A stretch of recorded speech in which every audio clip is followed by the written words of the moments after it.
Okay. No, thank you for inviting me. It's a pleasure to be here, and I'm very excited that a country like Palau is investigating the options that are there. I mean, the world is changing, and it is obvious that the standard special economic zones is not an answer to what is here needed today. And I want to give you some ideas what can be happen. And I'm going to share my screen now and hope this all works. So, and then we go full. Can you see that? It works. I'm sorry. Okay, great. So my topic is bring new prosperity to Palau by establishing a special administrative region. And I'm going to tell you what this is and why it makes sense. So first and foremost, prosperity is driven by good governance. It's not built by just building houses or factories. Here you can see what happened in Singapore in 50 years and in Dubai in 30 years. And that shows you that if you have good property rights, a legal framework that is business oriented and gives people and companies the opportunity to thrive, then you see what can happen. And I mean, this is marvelous. We all know these examples. But I think the good thing is that you can even see from only those two examples that you don't need probably 50 or even 30 years in the future to come to a similar result. So one thing we can see in the world of today is the rise of special economic zones. It's not much talked about, it's not much written about, but the fact is that the number of economies with SEZs is now standing at 147 out of nearly 200 countries. So this is enormous. And the number is so high that most people can't believe that it's true. But a truth is also that some of those zones are not really working. They're just on paper. But nevertheless, there are several hundred very well-working special economic zones. And the special economic zone is actually an area of a country where different rules apply, mostly for or normally only for companies and businesses, and people are not living there, but just producing. And over the years, since the 1950s, you see there's a clear trend in the special zones industry towards more autonomy. It started all with export processing zones, so you can import raw materials, then make textiles, for example, and export again without having to pay duties. And that was quite successful. But then in the 80s, that was extended to light and heavy manufacturing zones, like, for example, Gebel Ali zone in Dubai. And then in the 2000s, they even extended that to tourism and entertainment. So there are special tourist zones in some countries where favorable regulation applies for hotels, but for all kind of tourism industry. And the next step was in the 2010s, starting with the Dubai International Financial Center, financial services and eventually hospitality, so that people are not only working there, but also can enjoy life there.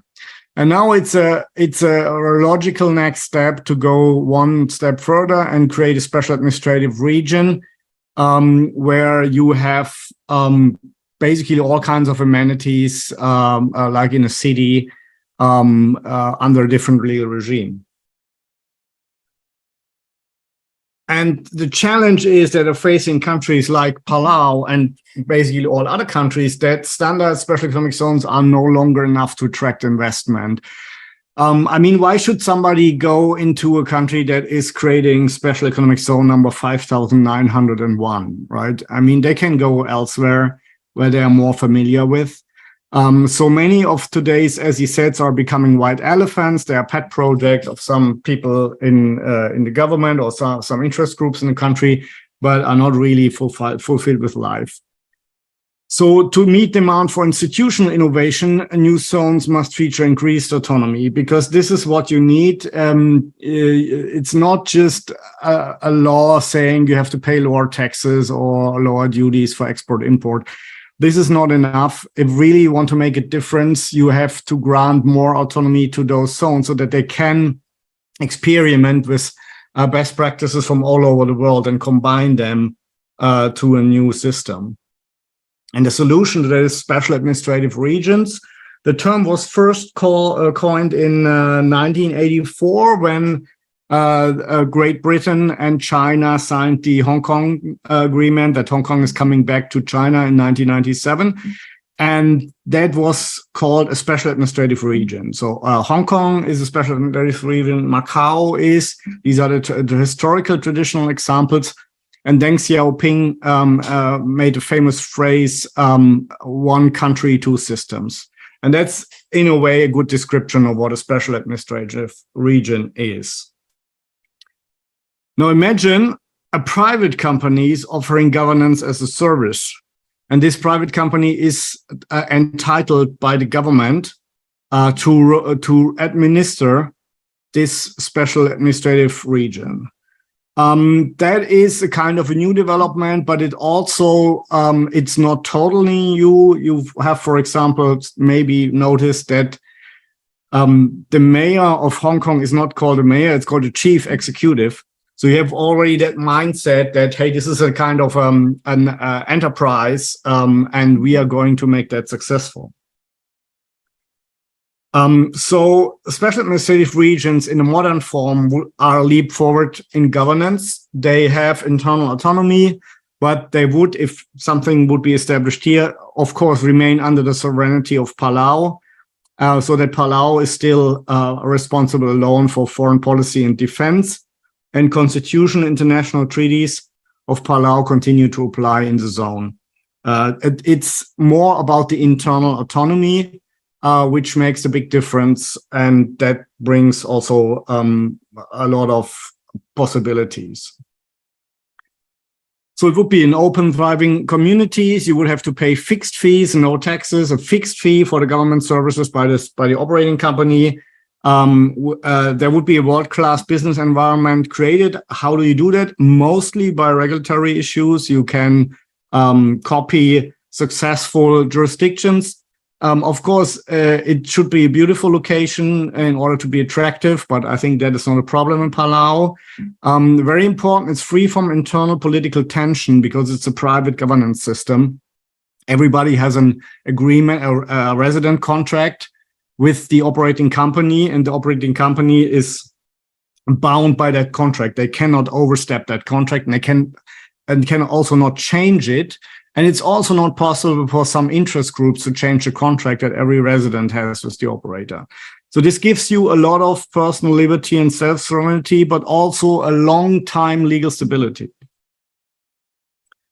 And it's also attractive for governments because it will attract foreign direct investment, especially if you say we are going for a proven common law system and we have common law judges from different countries that are manning the courts here. So they have an innovative dispute resolution.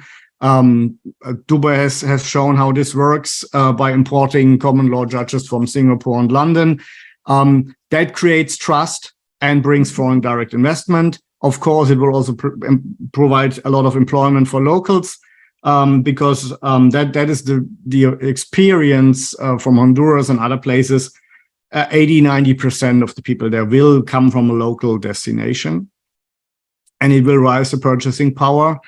Normally, what we offer is a profit sharing. Once the special administrative region is profitable, there's a profit sharing with the government or directly with the people. That depends what the politicians prefer in that particular environment.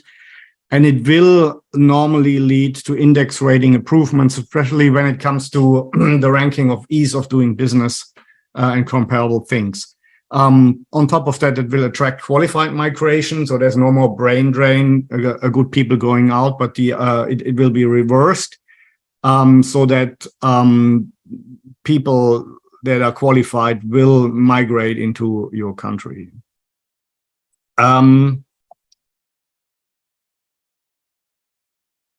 So this is an opportunity for Palau it requires some courage because it's a new model. It's not totally new, but it's not a special economic zone. It's more than that. And it could lead to a new urban environment and a job center on Bab el-Thawab for people who are now living in Koror. And it would place Palau on the world map. You know that most people have never heard about Palau, but if you have such an innovative special administrative region as a showcase, then that would also attract interest. I'll give you an example. Since El Salvador has established Bitcoin as a currency, they have this Bitcoin beach area, and now talking about Bitcoin City, a lot of people have visited El Salvador from just out of interest, and they have never been before to Latin America. I have some people in Europe who have, for the first time in their life, visited Central America, and just because of the Bitcoin story in El Salvador. And a similar effect could be reached here, I think, with establishing such a special administrative region.